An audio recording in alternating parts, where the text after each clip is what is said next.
की रस्त्यावर कुठेही आपली गाडी अडवली जाते. ट्रॅफिक पोलीस आपली गाडी सीज करायचा प्रयत्न करतात. गाडीची चावी काढून घेतात.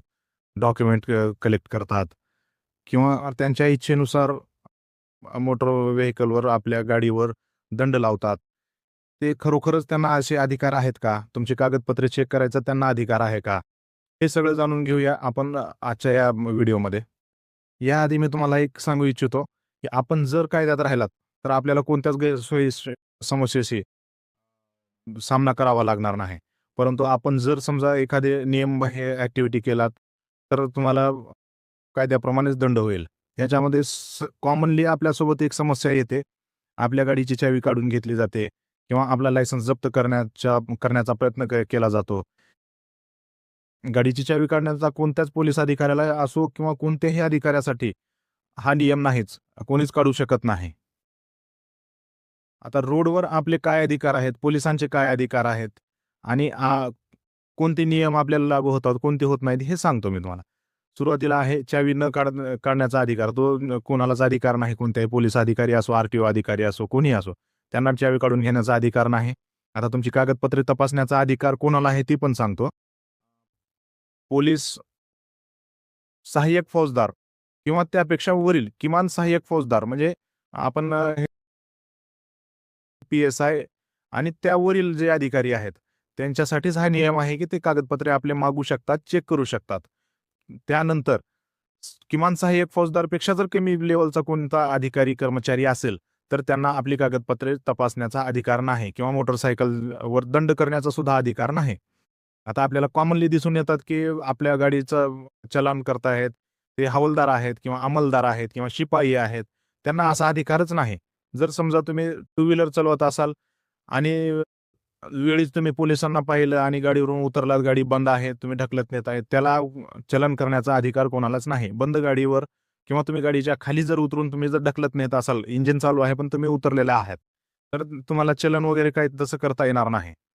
तुमच्याकडे हेल्मेट नसेल, गाडीची कागदपत्रे नसतील, इन्शुरन्स नसेल किंवा तुम्ही नॉट एबल टू ड्राईव्ह किंवा राईड असे जरी असेल तर तुम्हाला चलन लागणार नाही. कारण तुम्ही गाडीच्या खाली आहात. आता नियम मोड करणाऱ्यावर भरपूर प्रमाणात दंड वाढलेला आहे, शास्ती वाढलेली आहे, शिक्षासुद्धा वाढलेल्या आहेत आणि नवीन-नवीन कायदेसुद्धा आलेले आहेत.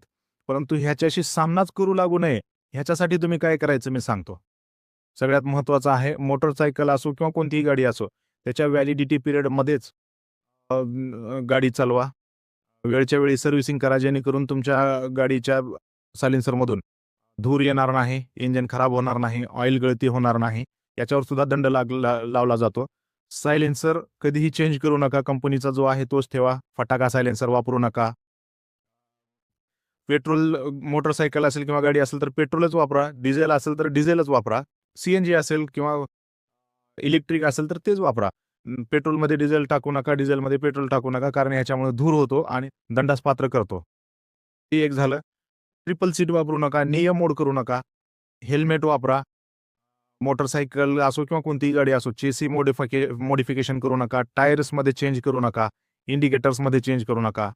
आपल्या गाड्यांचे हेडलॅम्प सोडून एक्स्ट्रा एल-ई-डी लावू नका, लेझर्स लावू नका. ऑटोमध्ये वगैरे किंवा दुसऱ्या गाड्यामध्ये साउंड सिस्टम अशी लावली जाते, की आपल्याला तर आनंद येतो, पण बाजूवाल्यांना त्रास होतो. असं करू नका. त्यावर सुद्धा नियम नाही, परंतु दंड आकारला जातो आणि इतरांना त्रास झाल्यामुळे तुमच्यावर गुन्हा दाखल करण्यात येतो. आता मोटार व्हेइकल ॲक्टमध्ये तशा प्रकारचा कलम नाही, परंतु भारतीय न्याय संहितेमध्ये तशा प्रकारचे कलम आहेत. न्यूसन्स आहे, नेग्लिजन्स आहे आणि इतर लोकांना त्रास झाला म्हणून तुमच्यावर गुन्हा दाखल होऊ शकतो. तर असं हे वापरू नका आणि ज्यावेळेस तुम्ही मोटरसायकल चालवता, ओव्हर स्पीडिंग करू नका. आता आपल्या महाराष्ट्रामध्ये किमान 75% जीव दरवर्षी फक्त ओव्हर स्पीडिंगमुळे जातात. आता आपल्याला आनंद तर येतो ओव्हर स्पीडिंग करून, परंतु त्याचे परिणाम सुद्धा तेवढेच गंभीर आहेत. जे आपल्याला नाही तर आपल्या कुटुंबासाठी दुःखदायक असतात. आता आपण वाहन चालवते वेळेस आपल्यासोबत कोणकोणती कागदपत्रे कॅरी करावी लागतात याची लिस्ट मी सांगतो. सगळ्यात पहिलं आहे मोटर व्हेइकल रजिस्ट्रेशन केलेलं म्हणजे आर-सी बुक. आता अगोदर आर-सी बुक येत होतं, आता कार्ड येतंय. ते आर-सी बुक किंवा आर-सी कार्ड जे योग्य ठरेल ते. तुमचं वाहन चालवण्याचा परवाना म्हणजेच लायसन्स, गाडीचा इन्शुरन्स, गाडीचा PUC आणि जर मोठ्या गाड्या वगैरे असतील, तर त्याच्यासाठी ते फास्टॅग वापरा जेणेकरून तुम्हाला टोल नाक्यावरून प्रवास करते वेळेस जास्त त्रास होणार नाही. आणि या व्यतिरिक्त जर तुमच्याकडे हार्ड कॉपी कसलीच नसेल, तरी चालून जाईल. काय असं हे नाही की हार्ड कॉपीच असायला पाहिजे. तुमच्याकडे परिवहन ॲप असेल, डिजिलॉकर असेल किंवा ह्या दोन्हीपैकी कोणतंही ॲप्लिकेशन असेल, तर त्यामध्ये तुम्ही डॉक्युमेंट ठेवू शकता आणि ते संबंधित पोलीस अधिकारी असो किंवा कोणतेही तपासणी अधिकारी असू द्या, त्यांना मान्य करावेच लागेल. कारण हे शासनाचे नियम आहेत. आपल्याला हार्ड कॉपी सोबत जर बाळगता येत नसेल, तर मोबाईलमध्ये ठेवा आणि ते दाखवा. ते मान्य करतील. आता रस्त्यावर एखाद्या कर्मचारी अधिकाऱ्याने आपल्याला थांबण्याचा इशारा दिल्यास आपण काय करायचं ते सांगतो. सुरुवातीला जर कोणताही कर्मचारी अधिकारी आपणास थांबण्याचा इशारा देत असेल, तर सगळ्यात सुरुवातीला इंडिकेटर द्यायचं आहे आणि ज्या बाजूला पोलीस अधिकारी थांबलेले आहेत. नियम असा नाही की पोलीस अधिकारी जिथं थांबलेला आहे गाडी तिथंच थांबायला पाहिजे. पोलीस अधिकाऱ्याच्या पुढे जाऊन सुद्धा तुम्ही गाडी थांबवू शकता किंवा अलीकडे सुद्धा थांबवू शकता. ज्यावेळेस तुम्हाला थांबण्याचा इशारा मिळतो, त्यावेळेस तुम्ही सगळ्यात सुरुवातीला इंडिकेटर द्यायचा आहे आणि मग स्पीड थोडी कमी करत जायची आहे. एकदम स्पीड कमी करू नका, जेणेकरून मागलचा तुम्हाला धडकेल किंवा तुम्ही एखाद्याला धडकचाल किंवा तुम्हीच स्वतः पडचाल. असं सुद्धा होऊ देऊ नका. स्लोली गाडी साईडला घ्या. व्यवस्थित बोला, त्यांना सहकार्य करा. तुमच्याकडे जे डॉक्युमेंट आहेत, ते खरेच आहेत तर आहेत म्हणून सांगा, नाहीत तर व्यर्थ वेळ वाया घालवू नका. त्यांचाही आणि तुमचाही. आता सगळेच कर्मचारी किंवा अधिकारी असे असतील असं नाही. हे फक्त 10% कर्मचारी असे आहेत, की ज्यांच्यामुळे नागरिकांना त्रास होतो. आता पूर्ण व्हिडिओचा एक सार सांगतो मी. तुम्हाला मोटरसायकल किंवा कोणतीही गाडी चालवत असताना सोबत RC book, licence, PUC, insurance ह्या 4 गोष्टी ठेवणं अत्यंत गरजेचं आहे. त्याच्याशिवाय तुम्हाला वाहन वापरता येत नाही. तुम्हाला चलान होणार म्हणजे 100% होणारच. सोबतच हेल्मेट सक्तीचा आहे. ट्रिपल सीट गाडी कोणतीही चालवू नका. टू व्हीलरमध्ये बाईक मॉडिफिकेशन करू नका. सायलेन्सर चेंज करू नका. गाडीची वेळच्या वेळी सर्व्हिसिंग करून घ्या, जेणेकरून गाडी धूर वगैरे मारणार नाही आणि तुम्हाला दंड होणार नाही. गाडी स्वतःची असेल तरच वापरा. इतरांची असेल तर त्यांची सहमती घ्या. गाडीचे नंबर प्लेट हे नवीन जे हाय सिक्युरिटी नंबर प्लेट आलेत ते वापरा. गाडीचा इन्शुरन्स संपला असेल तर लवकरात लवकर भरून घ्या आणि त्याची कॉपी सुद्धा सोबत ठेवा किंवा डिजिलॉकरमध्ये ठेवा किंवा परिवहनमध्ये तर दाखवतोच. ते मोबाईलमध्ये ॲप्लिकेशन इन्स्टॉल करून ठेवा. आणि असं नाही की दंड तुम्हाला चलन लागल्यानंतर लगेच भरावंच लागेल असं काही नाही. त्याची नोटीस सुद्धा येते. नोटीस आल्यानंतर तुम्ही कोर्टात जाऊन भरू शकता, ऑनलाईन भरू शकता. आणि जर या व्यतिरिक्त जे काही राज्य शासनाचे नियम आहेत किंवा नॅशनल हायवेचे नियम आहेत, ते सर्व नियम पाळा. ड्रायव्हिंग करते वेळेस कॉलिंग सुद्धा करणे योग्य नाही. आता तुम्ही म्हणाल मोबाईल वापरणे योग्य नाही. पण हेडफोन, ब्लूटूथ किंवा एअरपॉड्स वापरून आम्ही कॉलिंगवर बोलणार.